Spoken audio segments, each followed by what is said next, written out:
I just want to introduce you to Vede Seeterram. I hope I am not butchering the name. Who's making a documentary on divorce court called Man Down. So essentially, looking into all of the issues around men in divorce, in custody hearings, in terms of alimony and all of that kind of stuff. False accusations as a weapon of divorce, all of those things. And that is when can we expect to see this documentary? Well, let's say I've shot about 20% of the footage I need, but of course I'm trying to have a Kickstarter in the very near future to raise the money I need to finish the film. So far, yeah, I think I've shot about 30 people. I have about maybe 35, 37 hours of footage. You might think, well, for a 2-hour movie, 37 hours of footage is a lot, but usually in the editing room, 1 hour of raw footage can whittle down to like a minute of screen time. Right. Yeah, so that's the adventure. Yeah, I know that for the Red Pill, Cassie J shot something like 300 hours of footage, for a 2-hour movie. She was originally planning a 1.5-hour movie, a 90-minute movie, but she just could not, and she still had to, see things hit the cutting room floor that she, would have wanted to keep in, but she had to keep it within a reasonable length. So, but so you've been at this for like, I think I sat down with you and in front of the camera with in the Vancouver. Right. Was it the public library? Yes. Yeah, and that was when I was in Vancouver.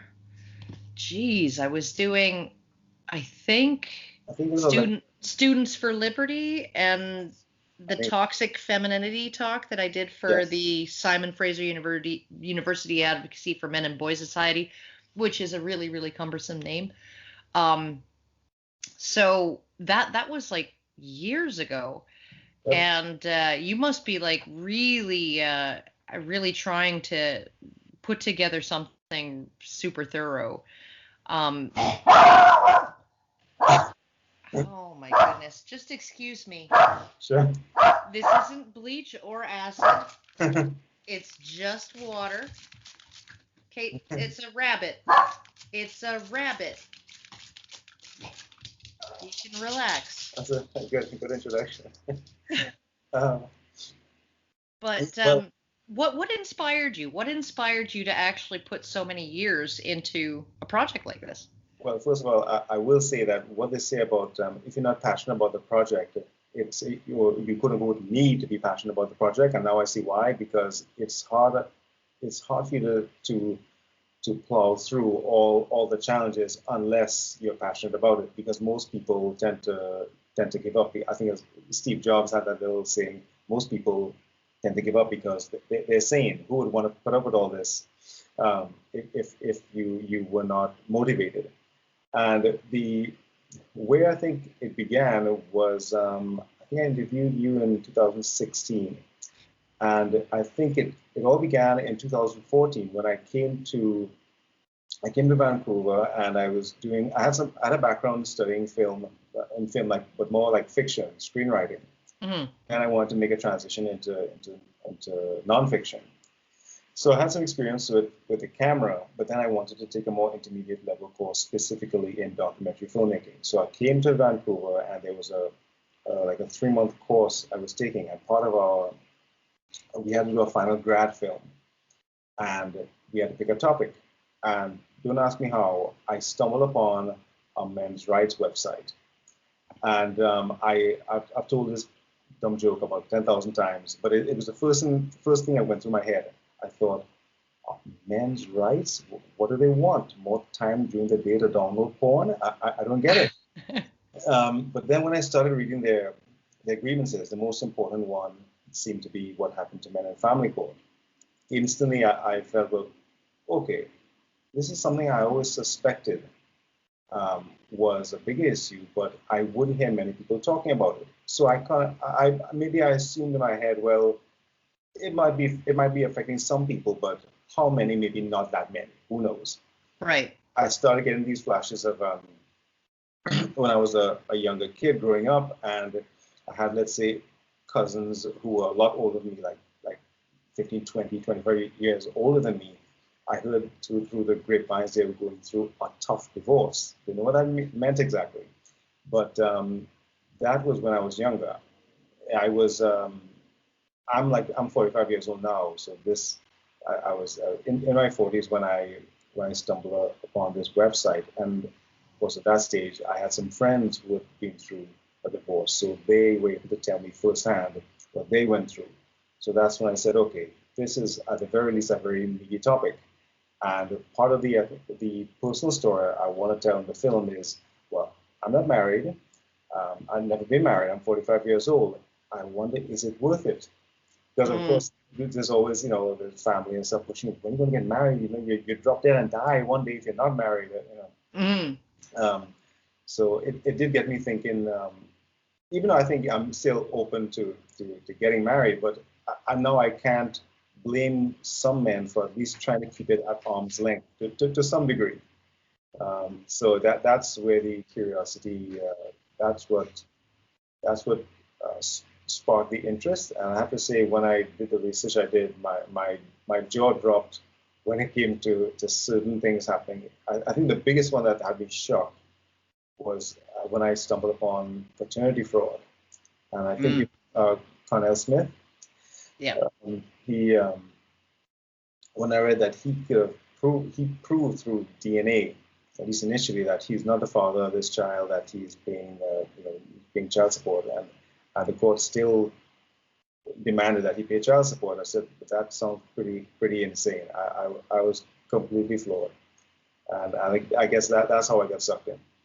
Yeah, no, it's actually once you stumble across one of these sites, if you actually don't click away right away, um, and you sort of consume the articles and you hear the stories and sort of the human carnage involved in so many of them, and the absolute apathy and indifference of the system towards, yeah, it really gets to the point where you can't ignore it anymore, and it actually, even if it doesn't affect you personally, because none of these issues really particularly affect me personally in a negative way. The divorce thing, I could have gotten everything I wanted. Like, divorce was not a bad experience. Well, I mean, it was a bad experience for me, and it was made more difficult by my ex being combative. But he was combative because he'd already been taken to the cleaners once, right? And then he and I lived through the fallout of that together for 15 years, right? So I think when I asked for a divorce, he was expecting me to be the way his prior ex was, right? And just go for everything I could possibly get. So he sort of came out swinging, which, was really difficult for me in terms of just trying to get the whole thing over with. Um, but in hindsight, I can totally understand why he reacted in that way, because he'd been burned severely before, and I had lived with all of the sort of the all of the negative outcomes of being burned, him being burned in that way, because that's a shared set of tribulations, I guess. When a man remarries or starts a second family, uh, that his new wife will suffer all of those things along with him, Right. particularly. And this is one of the things, I always thought that, we it's the really really crazy cases, Kobe Bryant and Tiger Woods. Tiger Woods' wife is essentially, she has $250 million to look after she's a quarter billionaire who looks after children, right? And you see those cases, but you don't necessarily see the cases where it's just like he's a short order cook, she's a waitress. they have 3 kids, and now he's living, he's sleeping on a futon, and scraping by and living paycheck to paycheck and all of those things, right? And I think that for a lot of people, it's those salacious cases that are just like, involving tens of millions of dollars, right, that really get their attention, and they'll scream, "Oh, that's so unfair." But Kobe Bryant's not going to be sleeping in a cardboard box, right? Neither is Mel Gibson, and neither is Tiger Woods, right? The people who end up homeless from divorce are people who are working class. They're yeah, and the system is perfectly happy to help a custodial mother and her children, right, in that situation where they're poor, they just can't make it. Perfectly willing to help them make ends meet. And they're perfectly happy to drive the man who owes the child support in that case, who's in the exact same situation. Right.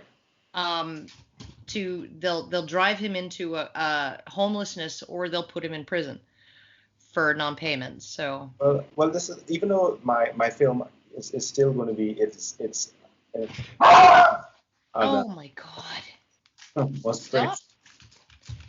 I'm trying to train him to not bark at the window. Come here. He's a horrible dog. It's very bad. It's okay. It's yeah, even though my film is an investigative film, I still obviously want to keep an open mind, because people, obviously, the men are going to say, yes, there's a bias against men. But, I keep thinking, is it because you're a man, we're going to give you the shaft? Or is it because, well, we can't shaft the woman, so by default, he ends up getting it? Or is it also for example, when I went to California, I interviewed, I think, Harry Crouch from... yes. Right. I don't think he said it, but there was a protest. A crew, thank God they did before me. They interviewed some people who were protesting a commissioner, and it was about what he was doing in family court. And some of these people believe it was, there were some women there too protesting this guy. And the consensus, I believe, is that, at least in the States, maybe definitely California, it's not necessarily against dads, it's whoever has the money. So if a dad if he's a stay-at-home dad and she's making a lot of money, they're coming after her, whoever makes the money. But of course, some women they tend to marry up, tend to be hypergamous by default, it ends up being bad. Right. But the stories I've heard, which might, I would say, they would lean towards, let's say, a lack of compassion for men, than more compassion for women. That is one thing that has definitely sparked my interest. And I think, I mean, you can tell me what you think. I keep wondering, how much responsibility should men take for this system being what it is? Have men remain somewhat passive for too long? And why is that? And my post is off the top of my head. Okay, it's possible. Yes, if there is a bias against men in family court, why have men remained so relatively passive? And when I say relatively passive, if the outcomes of family court, if let's say they were happening to women and mothers, if they were the ones losing kids at the same rates, women will be taking the streets and marching against it, in my opinion, most likely. But men don't do that. And could that be because a lot of men, maybe they have a protective instinct when it comes to women, so for them to fight against that the other sex, it just feels uncomfortable. That could be one reason. And maybe some men also sense, I don't think men have any hesitation when it comes to organizing and fighting against maybe another group that might be mostly men. But I think you tell a group of men, okay, we're going to have to fight against this system. Okay, who are we fighting against? Well, we might fight against some women's groups and maybe some feminist groups, and suddenly they go, oh, wait. I don't know. It's almost, they know instinctively they're going to be called the M word. They're going to be called a misogynist. And Yeah. what kind of a person are you? So they might, some tend to cower. I mean, the only advice I would give those men is maybe you're not fighting against women as much as you might be fighting against a certain type of thinking. And that could be it. And well, maybe a good question for you is, do you think that's a strength that women have and men just don't have as much? I think it's a strength derived from the sort of the higher value that society places on the safety and well-being of women, right? I mean, the safety and well-being of women is sort of paramount to society, and men are the ones who are supposed to be delivering that, right? And so when men essentially prioritize their own safety and well-being at the expense of women, everybody loses their minds, right? That's just the way it is. Men and women both end up losing their minds. And this is why it's actually so difficult. This is actually the men's rights movement is, I would say it is the purest grassroots movement that has ever existed, right? We don't get corporate sponsorship. We don't, you don't even see Google. Google doesn't even do a special Google Doodle page on their search engine on International Men's Day. They don't do that. They have one for International Women's Day. They have one for Martin Luther King Day. You know, they have one for, you know, every single thing under the sun, Trans Awareness Day and, you know, LGBT, you know, Pride Month and all of that. They have all of these Google Doodles that they do special, right? Well, you know, International Men's Day has sort of been a topic of controversy and debate for at least the last 5 years. You know, you go on Twitter and people are talking about it. People are talking about it on International Women's Day. They'll be saying, you know, well, when's International Men's Day? And then somebody will come along and say, actually, that's a thing. It's November 19th. You know, and so don't complain because you actually have your day, but Google doesn't recognize it, and you know, nobody else recognizes it, right? So you have this issue with you know the people who are against us, right? And I saw this sort of in spades at a Walk a Mile in Our Shoes event that I attended with a fellow activist here in town named Nick Redding, and he has his he used to run the Men's Rights Edmonton website, and he had this big sandwich board that he would wear. He almost decapitated me with it when we were walking to the event, and the wind took it and almost took my head off. But we just stood off to the side, you know, kind of out of the main event, off to the side, with this sandwich board and some literature on domestic violence, male victims, female perpetrators, all of that, right? And we only talked to people who approached us and asked us what our deal was, right? And there were some people who approached us, and there were some people who actually thought we had some good things to say, good information to impart. But you know who else came up and talked to us was the organizers of the Walk a Mile in Our Shoes event to object to us being there. And you know who was participating in the Walk a Mile in Her Shoes event? Well, it was sponsored by the YWCA. It was sponsored by several other charities and companies in Edmonton, local companies, but actually big franchises. So Shoppers Drug Mart locations in, you know, which is a nationwide franchise, you know, this location of that chain, that drugstore chain. And then they also had every single radio station in town send somebody to participate in the event, send a male DJ to participate in the Walk a Mile in Her Shoes, put on the high heels and march his wobbly walk around Sir Winston Churchill Square, right?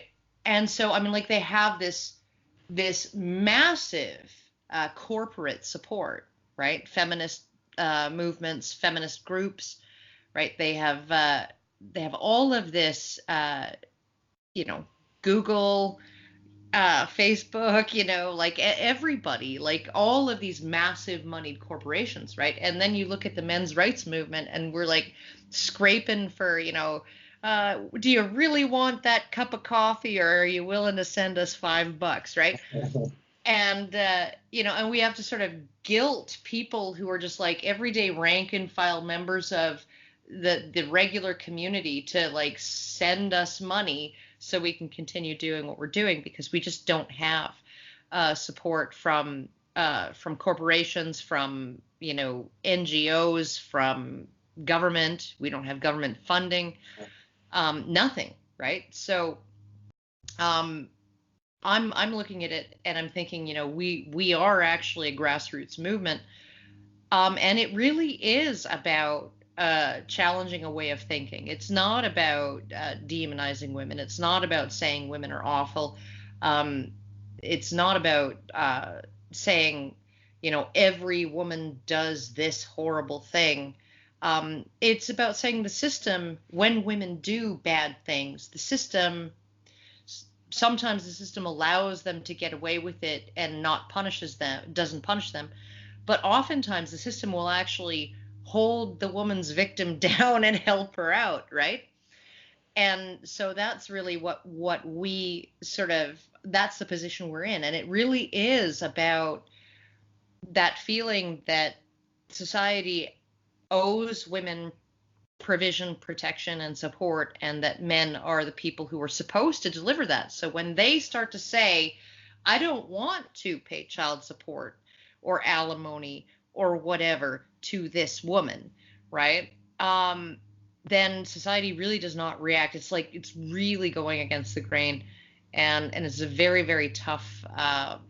It's a tough thing for both men and women, just ordinary people, to accept that unless they've been in that position. Right. Yeah.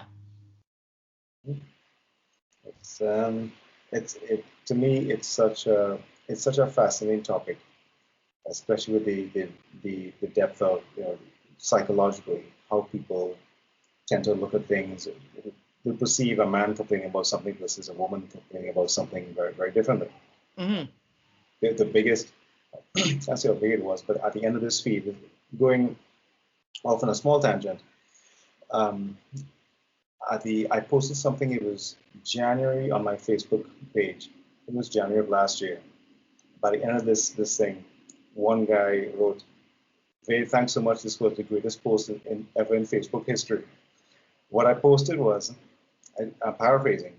I said, "Venting. I went into the gym today, and I went into this room that I never went in before. I saw a lot of machines there. Within a few seconds of walking 3 or 4 feet, a woman came rushing in and said, 'You can't be in here. This is the women's only section.' I said, 'Oh, okay. I'm sorry.' I mean, the way she rushed in, I was like, my shoulders up. Okay, sorry. The way she was like, I was ready to pounce on somebody any minute. Yeah. And so I came on and said, 'Okay, I'm sorry. Is there a men's only section?'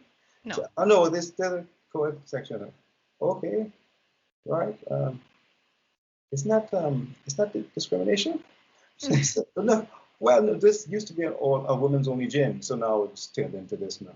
Right. Okay. I didn't dig too much. I said, okay, yeah, I guess sign of the times, huh? Yeah, I guess. That was the end. But it kind of pissed me off. So when I wrote that on Facebook, some people jumped into the long discussion of how it's justified, how it isn't, and there were two guys. Most of the men, let's say, were on my side. Most of the women were on the side of course, the women's only section is just fine. But there were two guys who were basically, well, listen, they cry me a river, and no big deal. Okay, Yeah. That was their attitude.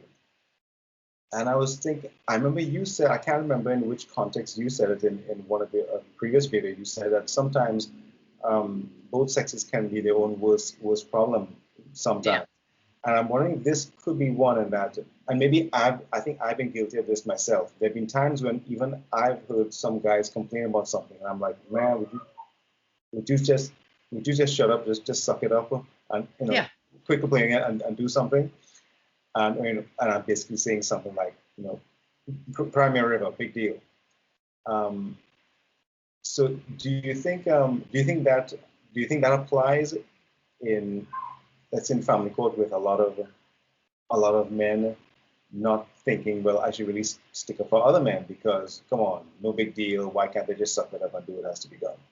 I think that men are, in order to perform their role, as providers and protectors of women, and all of that, I think that they have to have a sense of self-confidence, and a sense that they can overcome, right? Overcome challenges, overcome difficulties.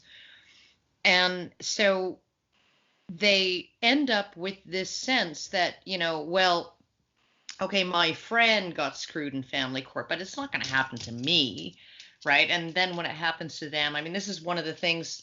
There was a point when I was at the International Conference on Men's Issues in 2014, and Terrence Popp, I don't know if you've spoken to him, but he was there, and I got cornered at that conference. It was like, we're going to a lunch break, and I just didn't want anything that was available there, sort of like the sandwiches they brought in, and I wanted to go out to a restaurant. And everybody was like leaving. They were all pairing up or grouping up and leaving to go to different restaurants, and I got cornered by a very avid fan of mine, and sort of was talking to him, and then next thing I know, like, the entire hall is empty except for Terrence Popp, right? So it's just like, Terrence, you gotta, I'll buy you lunch, but you just gotta, I don't want to eat alone, like, just come with me. And he said, yeah, I could eat a second lunch, right? Yeah, he's like, I already had a sandwich, but I can eat a second lunch. And then he told me this story, and he started to tear up a little bit. A friend of his, while they were deployed, had gotten a Dear John letter, Yes, sort of, was he a Marine or he was in the Army? God, I forget. I think it was the Marine Corps. But he's a decorated, absolutely, like, multiple decorated officer. But he said the guy had gotten a Dear John letter. The Dear John letter had come with divorce papers, and the divorce papers had included a major demand in terms of marital property, and then a demand for sole custody, and all of this, right? And he said that, the guy was just like, oh God, and Terrence, essentially, he told me, well, I told him, like, you screwed up, dude. You screwed up. Like, it was something you did, and obviously you screwed up. And then he returned home from deployment and came home to a foreclosure notice on the front door of his house, and divorce papers sitting on the table in the front hall, and his kid's not in the house. And he said, and I called my friend, and we got together, and I was just like, I am so sorry. I had no idea. I had no fucking clue. And so he was getting quite emotional while conveying this to me. And it's because I think that a lot of men, they've sort of been trained to believe that they can get past any difficulty, they can overcome any challenge. They're not vulnerable, right? And if they are, then, if they admit that they are, that they've given up something of their manhood. And so I think that they just don't want to look at it. Right. They don't want to look at it until it happens to them. A lot of them are just like, it's just not something that they're prepared to actually look at and consider as a systemic problem, right? And one of the things too is, that sort of that the small complaint,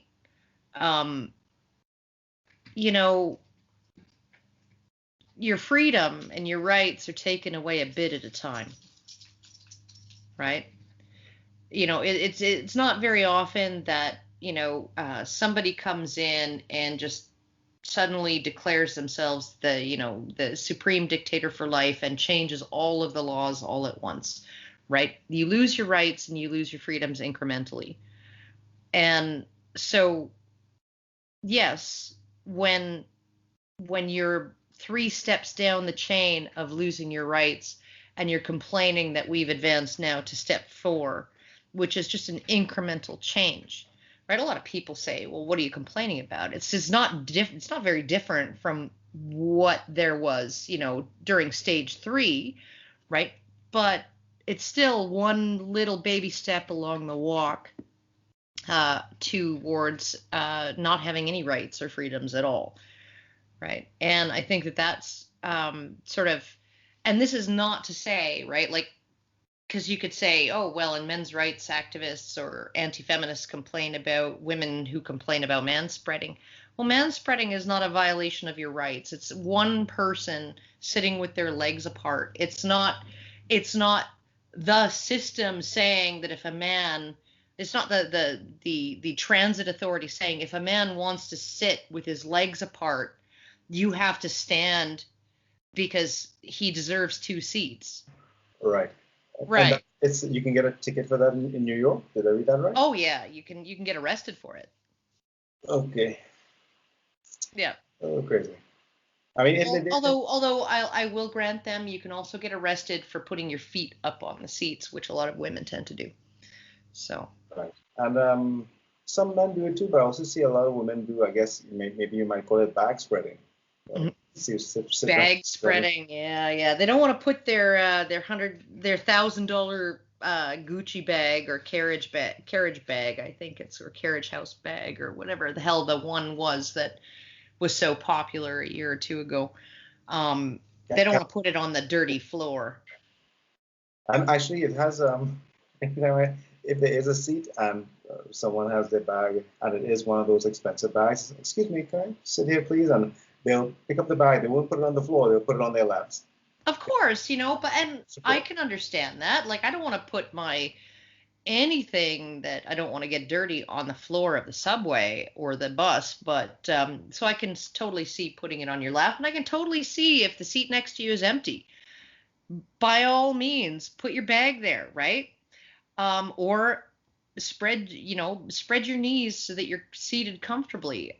Like, I don't see a problem. This is one of the things Tom Hanks was. But a ticket, kind of, so you're getting arrested. Wow. Tom Hanks was photographed on the subway system, I believe, in New York. Yes. And he was asked to address it on a late night talk show, and he basically told them to just eat a bag of dicks, right? Because he said the subway was half empty. Like, I was surrounded by empty seats. Right. If I'm surrounded by empty seats, I'm going to sit comfortably. Like, why would I not do that? So, yeah. That's just one of those things, I guess. There you go. But I mean, so like the manspreading thing, the mansplaining thing, the man-interrupting thing, all of these, the sexist air conditioning thing, the things that feminist wolf whistling and things like that. None of those are things that are actually reinforced by our institutions, right? Like our legal institutions and our political institutions, right? Like, there's no law that says women have to, tolerate 10 wolf whistles a day, or men are entitled to take up 2 seats because testicles, and women should have to stand if they if they can't get the man to close his legs, right? There's no laws or policies reinforcing these things. But when I look at so the men's rights issues, there's so much of it that occurs within our legal and political institutions. So much of it is actually entrenched in policy. Issues of just absolute iniquity. It's perfectly legal in Canada to advertise for a job and say, men or white men or straight white men or whatever, non-marginalized men need not apply. That's legal in Canada? Oh yeah, no. Well, last I checked. Oh, all right. Yeah, Yeah. or to say, or for the government to put up a job posting and say priority will be given to women and minorities. Right. I don't know if they do it still, but as far as I know, it's still legal. Right. And it was standard practice back in the 90s. Well, this is maybe another. I know the men's rights, even though I'm not making a men's rights film. It's, I guess, me when I'm going through this journey, I stumble upon men's rights activists. So of course I was curious to hear what they said. But of course they question feminism, or maybe I could say radical feminism. And what the point I was trying to make? Yes, why I was curious as to why people label it as being a right wing or extreme right wing uh, movement. And I said, well, isn't this just about, compassion for people who are being shortchanged? Because even though I consider myself politically to be more like maybe center left, but when I know that I think there are different shades of the left, same way there are different shades of the right. Um, I think the so-called real left, or maybe all the left, I think they pride themselves on being the more compassionate side, compassion for people. But this is where I see a small exception. I have spoken to some people who clearly are on the left, and when I tell them the film that I'm doing and the topic, they say, well, I mean, they don't see it as being a big issue. Yeah. Compassion for certain people, yes, but not necessarily for maybe for men in this situation, because do you know what women go through daily or this and that? Yeah. So it's one that's one thing that has been eye-opening, and I would say it has. When I listen to other people's points of view on YouTube, all these different videos, that now different videos start popping up on YouTube that I would never click on otherwise. Louder with Crowder or Ben Shapiro, whatever it is. And even though I still think politically I'm more down the middle, if not center left, I do. It has led me to believe that, okay, I know a lot of right wingers who say there's this horrible left wing bias in the media. Well, now I could see what they're talking about.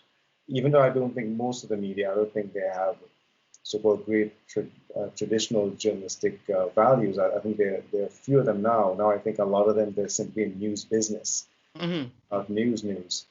But at the same time, I can see why some people size up the movement as being, oh, they're just this and just that, and maybe they're not going to take them seriously. Well, I think, we're sort of tainted with the Rush Limbaugh stain. And, honestly, when I was driving through New York State back in 2012, I want to say, maybe it was 2013, I was listening to the radio, and, I ended up listening to a full hour and a half or something like that of Rush Limbaugh, and then another hour of Sean Hannity. And I was like, these guys aren't really that radical, right? I mean, they come across as sort of bombastic, and they're kind of like Trump. If you could find something for a president of the United States to say, and it would be like the thing that like everybody in the known universe would be like in favor of, they'd be like, oh yeah, that like 100% agree, right? Put it in Trump's mouth and he'll piss off half the population, right? Because of the way he delivers the message, right? And so I think a lot of right wing news commentators and pundits and opinionators, I think they often alienate. They play to the people who like their aesthetic, right? And they annoy the ever living shit out of the people who don't like them.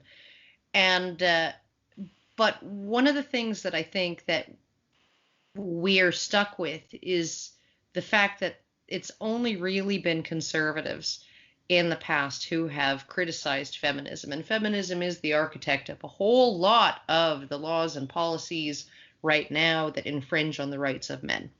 The Violence Against Women Act was written by feminists. It was lobbied for by feminists. It was supported wholeheartedly by feminists. In 2012, they aggressively fought against there was a funding appropriations clause in the renewal in the feminist bill, in the renewal that the national organization wanted, that turned out to be illegal, turned out to be unconstitutional.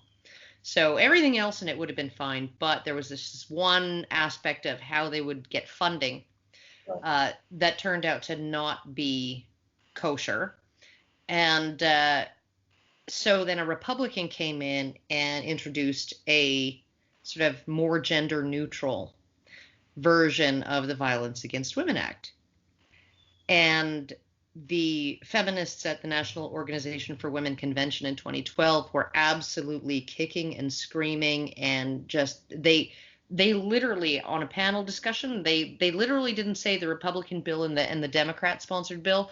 They said the bad bill and the good bill. Right. And and so, but you have this situation where it's really been conservatives, people who are on the Republican side of the aisle, or people who have been progressive conservatives here in Canada, or the United Conservative Party, these parties that are on far to the right, who've really been pushing back against feminist encroachment into these areas, right? And so we end up, even though we may not agree with them, they're not men's rights activists. They're anti-feminist. Men's rights activists are anti-feminists out of necessity, because feminism is standing in the way of dealing with so many men's rights issues and is encroaching on men's rights constantly. But we get lumped in with the right wing because the right wing they've been the only group consistently willing to call out feminism's excesses. They go along with feminism plenty, but they are willing to call them out when they see them overstepping, right?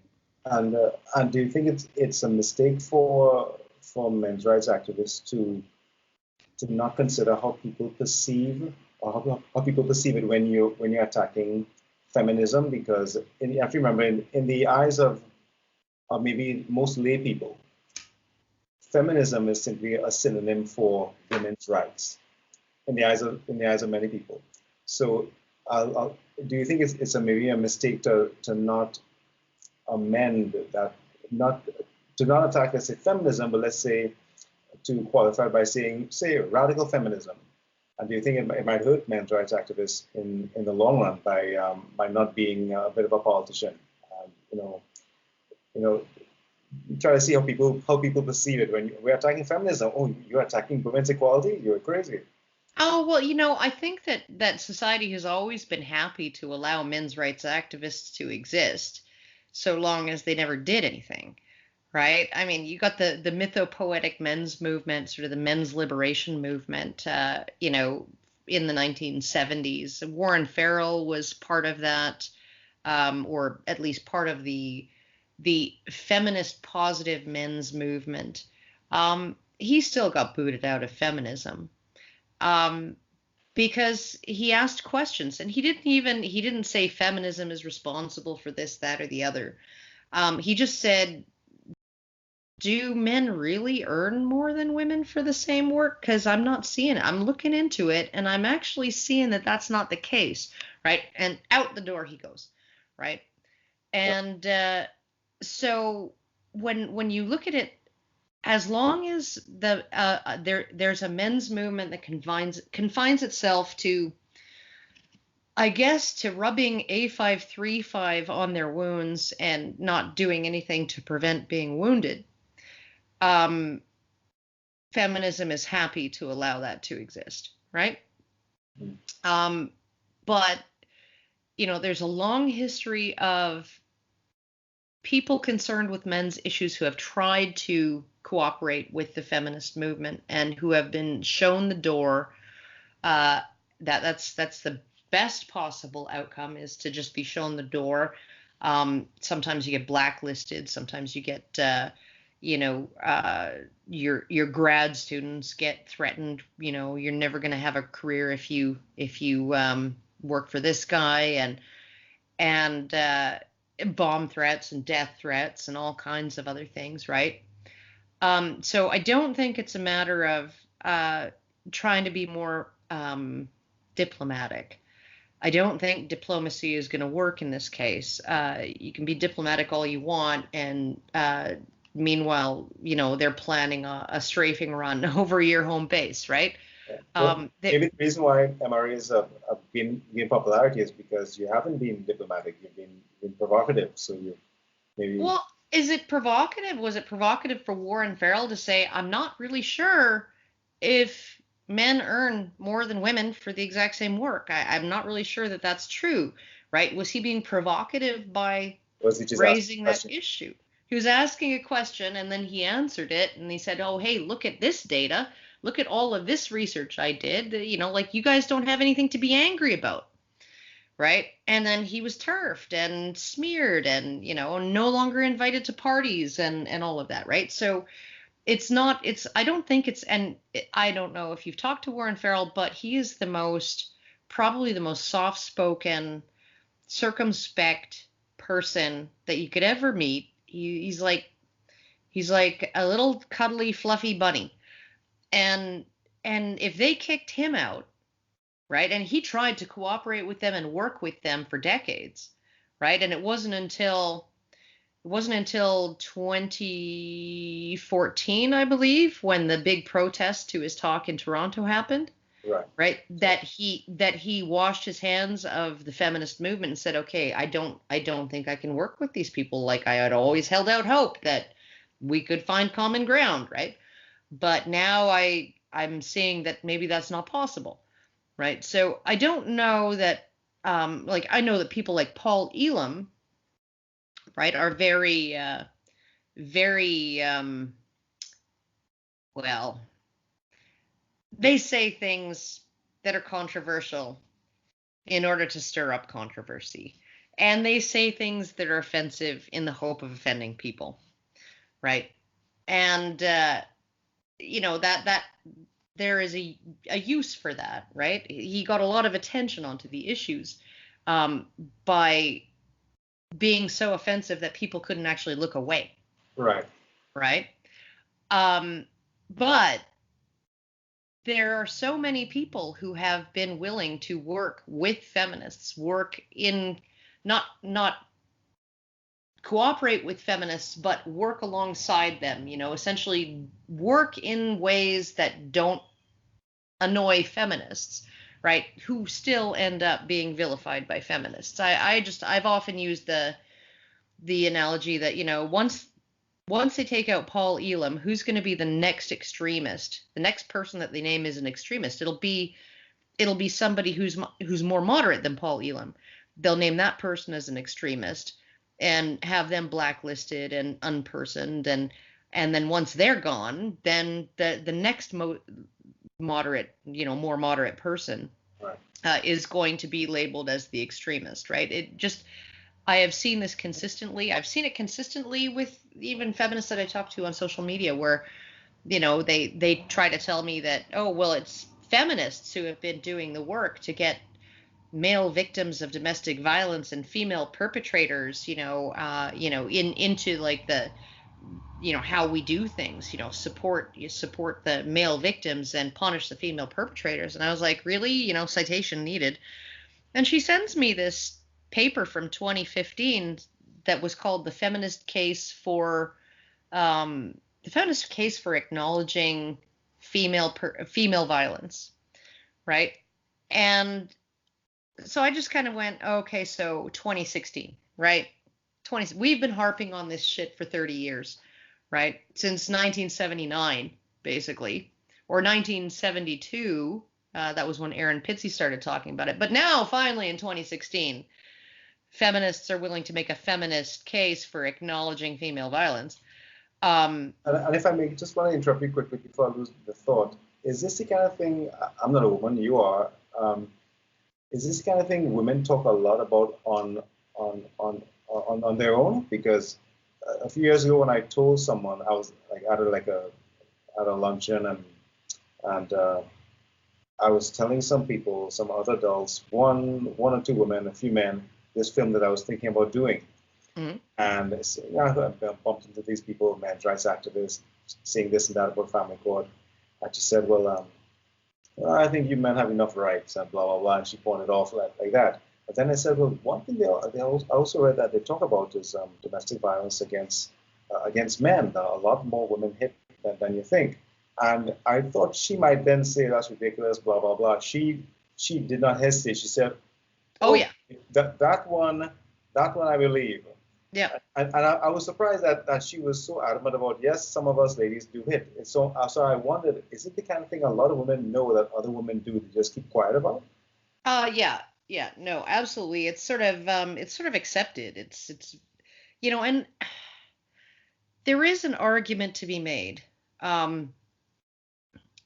Okay, just regarding that paper though, right? That this feminist said feminists have been fighting to get male victims recognized, right? And the paper said, okay, there's a case to be made, a feminist case to be made to acknowledge that women can be violent with their male partners, right? But compassion for male victims was not even on the list of priorities, let alone at the top.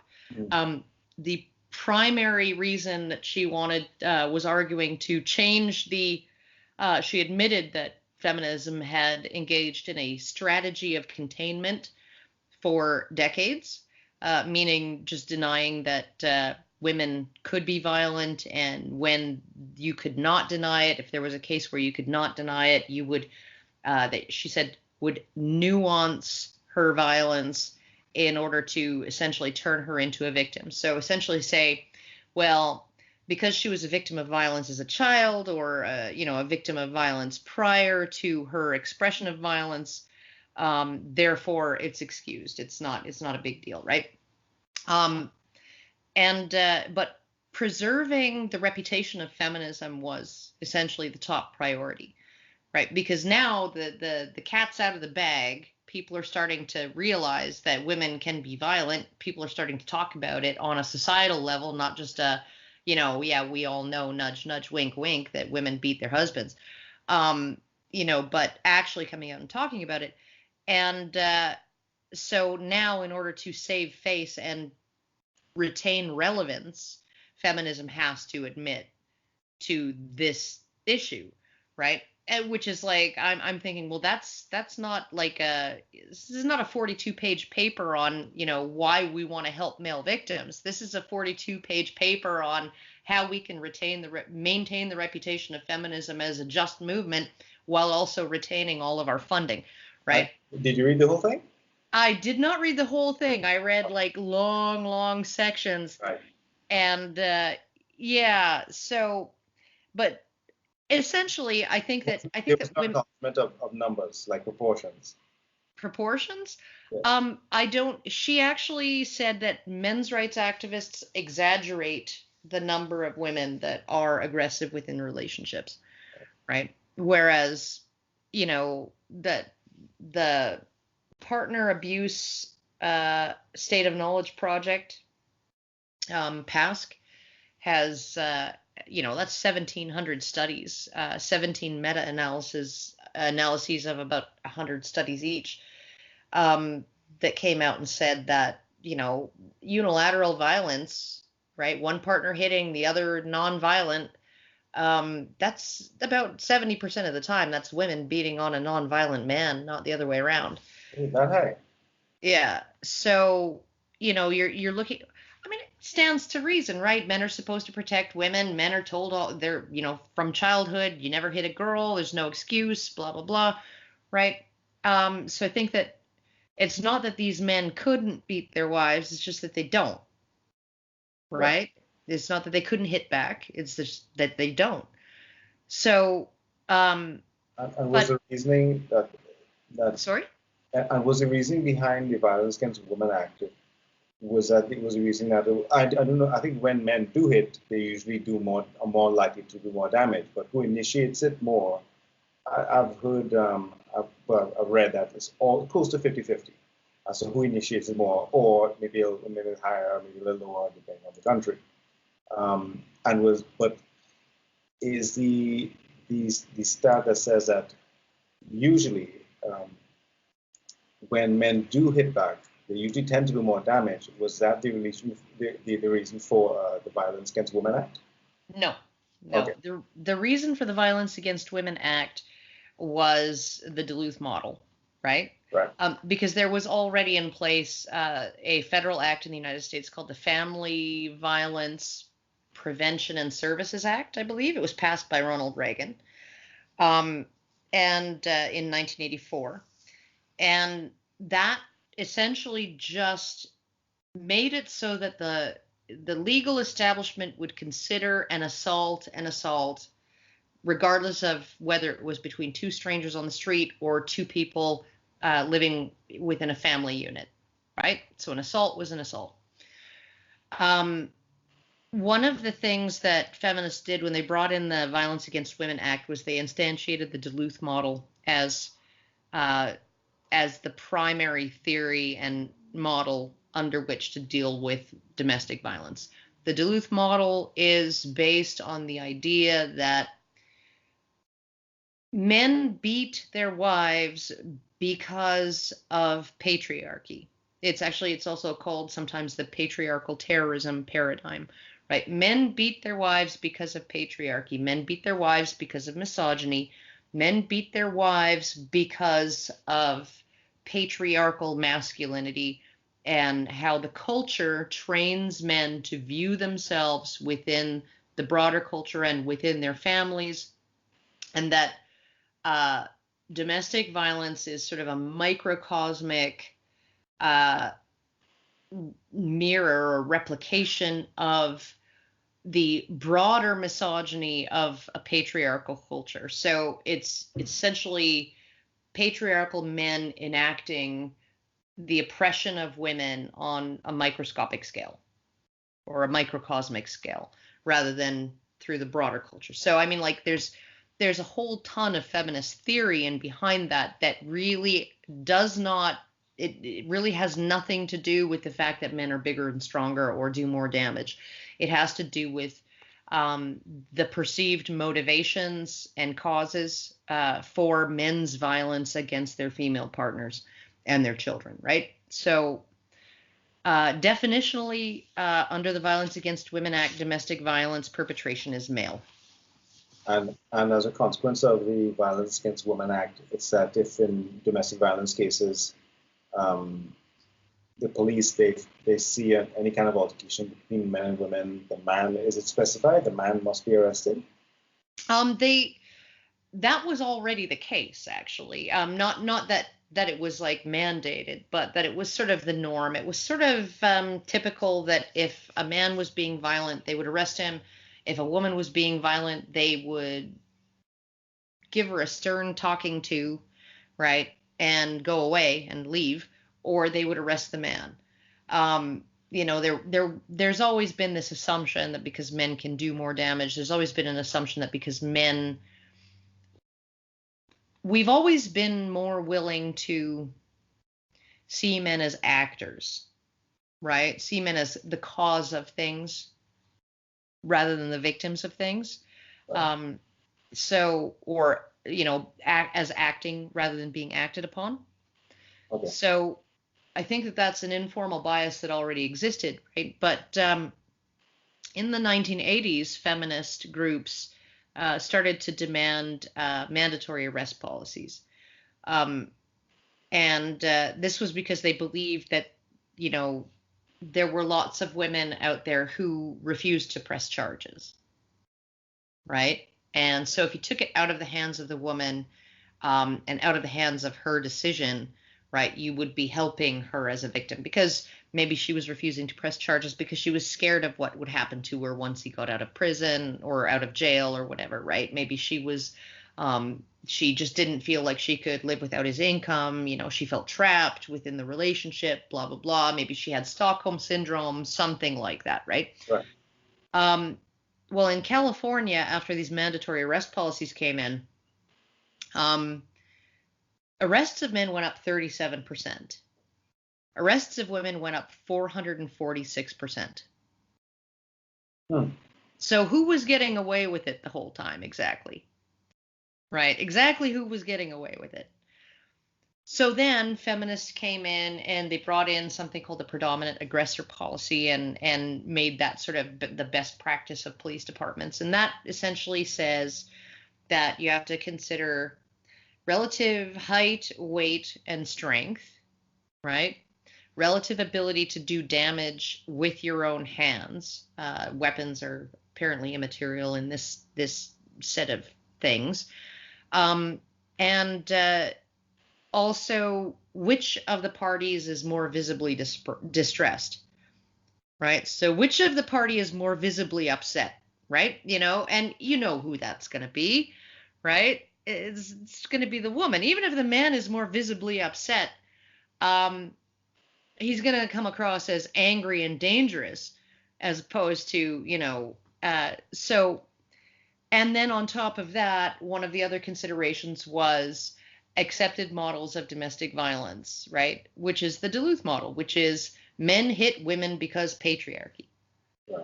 And so those were all things that police now had to consider before they decided which party to arrest. And wouldn't you know it, the arrest rate went all the way back to 85 to 90% male. So. Right. And men's rights activists claim that now it's been used to, now that he's been arrested for a claim, it's being used against him more in family court.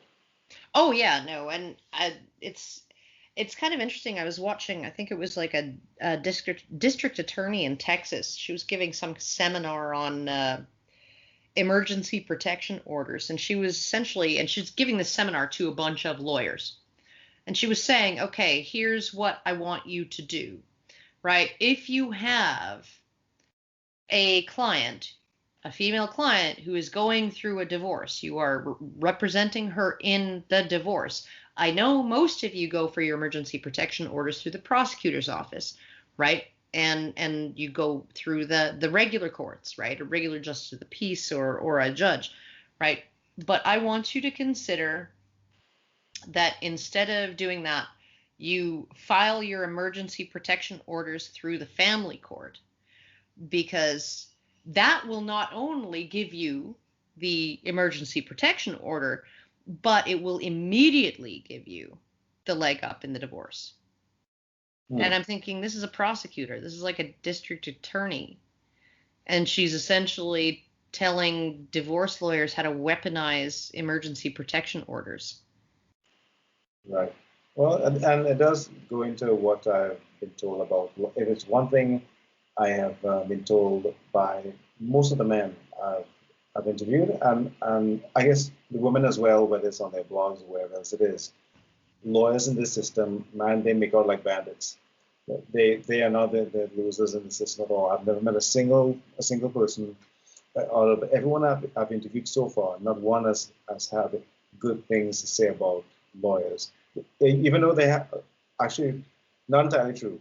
I think one or two guys said, there are some good lawyers out there who care about your family, but they're not the majority. And some of them are really trying, but they can't. The system is what it is.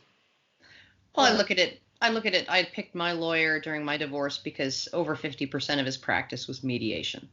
So I thought, of course, he's not going to be combative, and so it ended up not being too bad.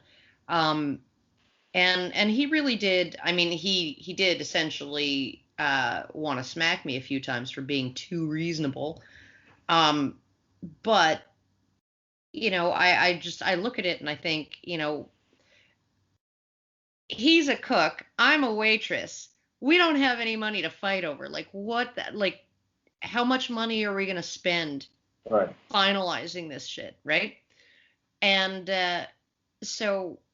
but I think that, from my experience, lawyers really do, family law lawyers really do tend to they want to drag things out. They want to make it so that they make as much money as possible, right? Which means being combative. and it's few and far between. I've lucked out. The two lawyers that I've dealt with, consistently over the last 15 years, have been wonderful. They've been very, really tried to do the best job within the shortest amount of time. Did some work pro bono, gave me discounts on my on lawyers' fees. So, but it's not typical. So Right. It is one of the main criticisms I've heard of the system, in that the lawyers, the system can entice a fight. They can dangle the carrot of, whoever gets the kids gets the money. Yeah. So how badly do you want the kids? And I would say specifically, what did surprise me was that, I can't remember if it was a lawyer who told me this himself, or it was one of the men, but they said a lot of people don't know. They think when domestic violence is used in family court, they think it's only hitting. It's not. It can be emotional abuse. And some lawyers, let's say, if you sit down with a man versus a woman who is getting a lawyer, the advice they can give you can be very different. So, as it was put to me, your lawyer might be interviewing, having an initial assessment with a female client who's going through a divorce, and the lawyer will tell this woman, so much more can go our way if, let's say, perhaps you might be a victim of domestic violence. So let me tell you, wait until I finish the question. Let me tell you, domestic violence doesn't have to mean hitting. It can mean emotional abuse, and that can mean, it has been in the past, what can constitute emotional abuse could be that he yelled at you, he raised his voice at you, he grabbed the phone from you while you were using it, he punched the wall. All that can be, you got so mad at anything, that can be used as domestic violence. So now let me tell you, have you ever been a victim of domestic violence? And now she starts thinking, well, there was once, in an argument, he pounded the table. Mm-hmm. On the table. Okay, pounded the table. Yeah, another time he did raise his voice at me, and okay, you married a beast, and then starts writing away. And then if it's brought up in court, we are citing domestic violence. The man will jump up and say, "What? I never hit you. What are you talking about?" And it could be that yes, lawyers are out to make money, so they will play that card. But also, maybe the parents, maybe particularly the mother, might be so scared that the kids might be spending maybe more time with her now soon-to-be ex-husband's new girlfriend, which she doesn't approve of, or whatever it might be. She wants to limit time.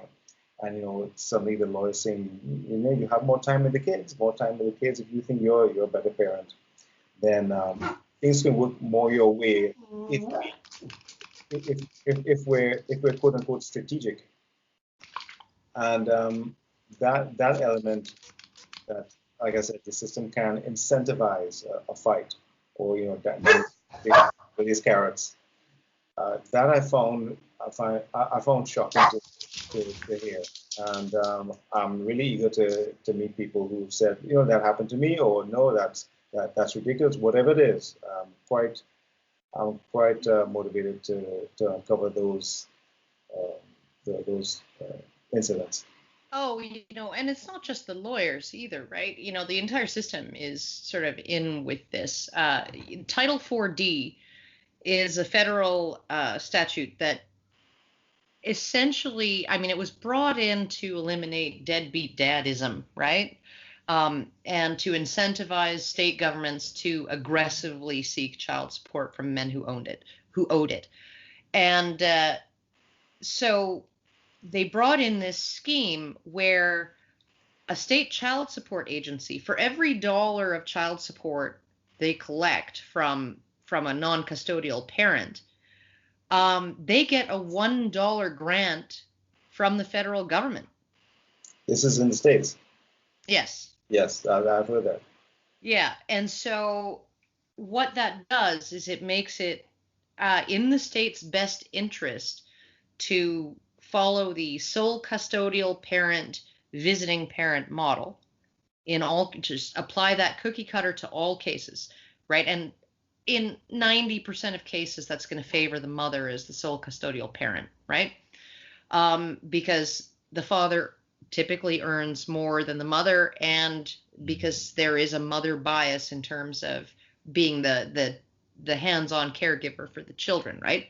There's a stereotype in our heads, right, that sees her as more fit than him, right? So what you and because child support is like the more time you have with your children in your custody, the higher the amount of child support you get, the higher percentage of the other parent's income you get. Right. Right. So that the sole custodial parent model maximizes the child support payments that the other parent has to pay, right? Which then maximizes the amount in grant money that these states are getting from the federal government, right? And it also incentivizes states to use child support calculators that are maybe not 100% entirely, I guess, reasonable. So you have a man with a $40,000 income, and you click a little button, and it calculates the amount of monthly child support he owes, and that's going to differ from state to state, right?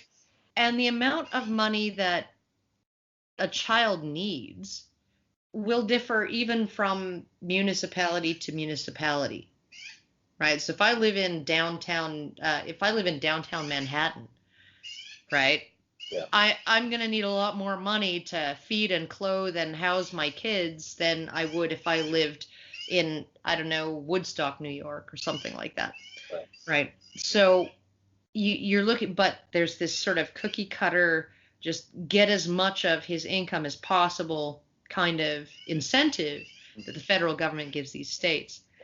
And one of the things too, because you were saying that some women find themselves on the business end of this particular thing, and they do, right? In California, there are women who do find themselves paying alimony and sometimes even palimony, which is alimony when you weren't even married to the person.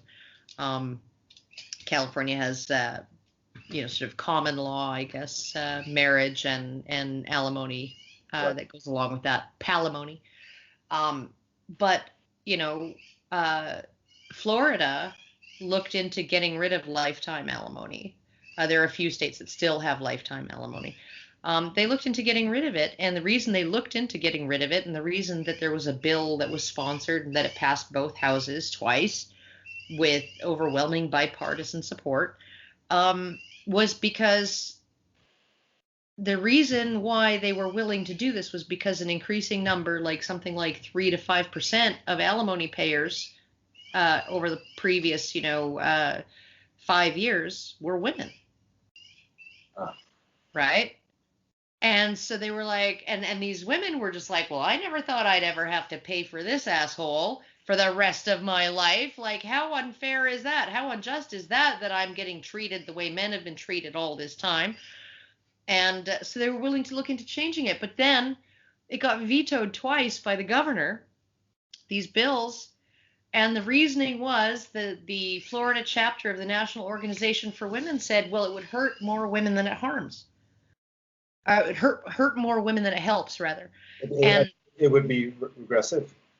Well, I say alimony is regressive, but the National Organization for Women was saying, if you're not willing to grandfather in all of the women who are currently receiving lifetime alimony, right, and make it so that they'll still receive it, it won't be, you're going to end up harming more women than you help, right? And so it was like, none of the conversation was about men who can never retire, right? They can never retire because they owe lifetime alimony, right?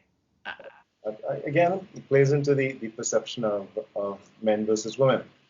It's like I have said, we would the elephant in the room, from what I've seen so far, is, of course, well, he's a man. I expect him to be, manly. And what does man mean? You could sum it up in one word. It's about being stoic. Yeah. And I think a lot of people tend to look at, and not only I think the system seems to be looking at men that way, I think there are a lot of men who look at other men that way. Come on, Of course. You're supposed to suck it up. Of course, it's not just a women against men problem. I mean, men are their own worst enemies in many ways, and essentially when you sort of when you look at it, it makes sense sort of in the evolutionary sense. If I am a successful man and you just kind of fall off the face of the earth, then that means I have more access to the reproductive potential of the females in the group, right? Because I got rid of some of my competition, and it really is, and it's like it's not a reasoning that plays out in the front of your head. It's just a way of it's a way of being wired because of evolution, because that actually was something. It was a payoff. It was a payoff. When you get rid of the male rivals, then now you get to have all of the kids, right?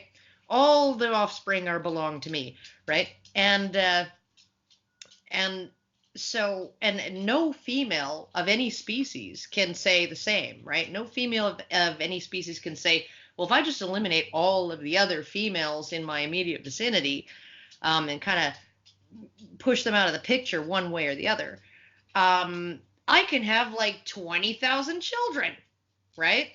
That just not in mammalian species. So you essentially have the situation where, there were people like Genghis Khan in our history who sired 1,000 or more children and are essentially, I forgot how many descendants he has, but direct male descendants in the millions. In Asia, you look at that and that kind of payoff for being willing to throw other men under the bus,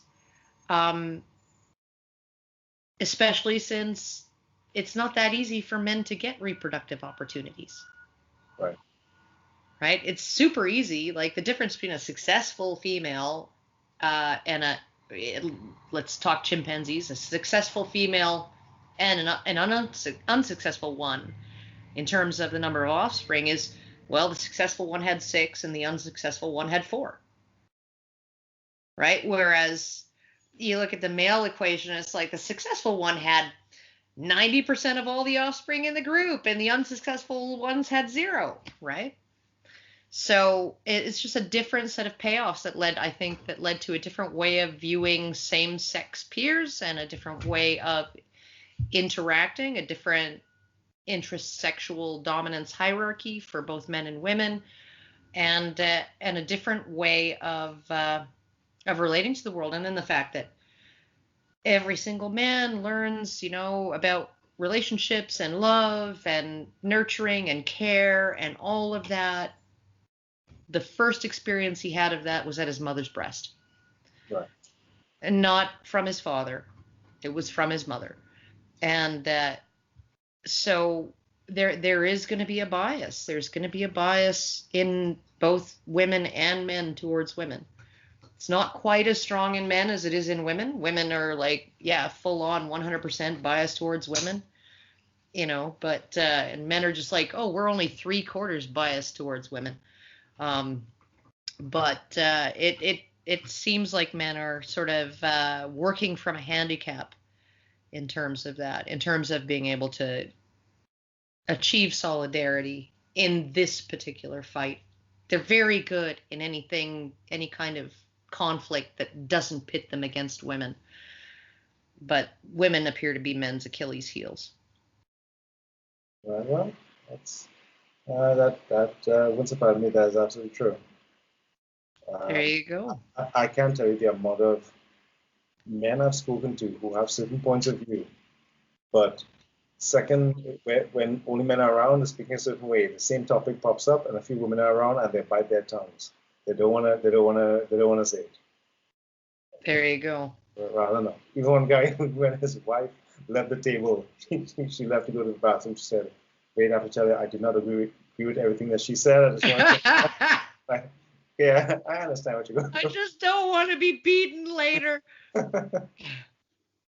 Well, it's like we even joke, like it's easy to joke about domestic violence, right? When it's the man that you're joking about, right? Like there was this when I was waitressing, there was this one couple, middle-aged. I guess maybe they might have been like approaching retirement, and he had a hematoma on the white of his eye, Oh, right? And I have a really hard time looking at people who have that, that big red blot, in their eye. right. My eyes just sympathetically water, and it's very, very. I just can't look at it. And I was like, "Oh my goodness, what happened to you?" And he said, "She got angry with me." And she says, "Oh, honey, why do you have to tell everybody that stupid story?" Right? And he's like, "I'm saying I need help. I'm blinking twice for help." Right? To me, right? And they're both just laughing, right? Because obviously she didn't hit him. Obviously that's not how he got it. But it's a little different if it was a joke the other way around. If she said, "Oh, I was asking for it," or whatever, and you know, and he sort of yeah, no, it would come across completely differently. And I think I Yeah, think those are biases that we need to look at. So right. so Yeah, fair point. anyway, it's been an hour and a half. Oh, yes, it has. We were originally planning on half an hour. I Yeah, think something like that. I think we should probably finish up here because I have a sink full of dishes to do. Yeah. And my dog is due to bark at the window in a minute and a half or so, I'm guessing, because that seems to be the cycle. Right. But so okay, so the movie is called Man Down, Yeah, actually, full name is Man Down, a closer look at family court. right? And we should. That's actually a beautiful, beautiful name for a movie, Man Down. Um, and when do you hope to have it finished? Well, all depends on if when the money. I'll be optimistic when the money is raised to shoot and edit. I'm hoping it doesn't take more than, let's say, 9 to 12 months to actually to finish. Oh, that would be awesome. That would be excellent. That'd be good. And I think a lot of people don't realize how much time and effort goes into filming a documentary, particularly if it's not a localized documentary. It's certainly not difficult to film a documentary on Flint, Michigan, um, because you just have to go to Flint and do all of your filming in Flint. But I'm sure there's like a lot of traveling around and stuff that you have to do for Well, this. So. there's been no shortage of people who have been willing to come forward and talk, and they smattered across the states and Canada as well. But I'd love to travel if we raise enough money. I'd love to travel to the UK and Australia too, because they have their own issues there too. Yeah, there's idiosyncrasies all over in terms of, exactly how the laws work. We don't have a Title 4D here in Canada, but we still have, sort of that sole custodial model and that maximizes child support and all of that. So, and things are different state to state in the United States, where they're much more uniform in Canada, but essentially it's like, yeah, no, I think that this is something that is, because it's based on certain human universals in terms of how we view men and women. It tends to be universal across, a wide variety of cultures, right? So not just the English speaking world with a history of British common law, but France and Italy and Israel and all kinds of other places like that. So it would be good to get those perspectives. So And you're going to be doing a Kickstarter. And how much are you hoping to raise? The exact number in Canadian dollars is $250,721 Canadian. Okay. Okay. I could have rounded up and just said 251,000. Put it in American dollars. I think that's about maybe 235. Okay. Maybe all right. 30, something like that. But because I've registered, I will be interviewing mostly people in the States, but also be Canada. But because my company, I've registered one in Canada, it'll be on the web on Kickstarter asking in Canadian dollars. That's just the way they made it. Oh, okay. Yeah, all right. Can't ask for in US, but that's what it is. All right. And are you going to be able to make it to the International Conference on Men's Issues? Is that in August? August 16th to 18th in Chicago. Most likely not, because the campaign, which I hope to kick off with July 24th, it'll be 40 days. So that'll be during the campaign. Right in the middle of it. Yeah. Oh my goodness. But you could get some, if you decided to come, you could get some good footage. Yes, I'm sure. It's quite possible there might be someone in Chicago I know who can shoot some stuff for me. Oh, that would be good. That would be excellent. So, yeah. All right. Well, put him in touch with us if you decide to do that, and we can arrange a press pass for him. But there's one thing I like to say as to why I'm really motivated to finish this film. Mm-hmm. I have to say, when I read about the suicide rates of men, not just in general, but after divorce, reading about it is one thing, but when some men started contacting me and telling me that I've thought about suicide, and I spoke to two men who, thank God, they tried but failed. Right. I said, okay, I can't walk away from this film. It's something that I want to finish. I mean, I have to. Yeah. I never thought it would have such a tug at me internally. I really can't turn away now. So it's all or nothing. All right, perfect. Well, it was really great talking to you, Vede. Thank you. And I'm gonna go and wash some dishes now. Or maybe I'll vacuum. But I got to get some housework done, and I will. I guess I will hopefully see you soon-ish, within the next year or so again, and see your movie coming out within hopefully 12 months. Hopefully. Thank you so much. All right. Thanks. Bye-bye. Take care. Bye-bye.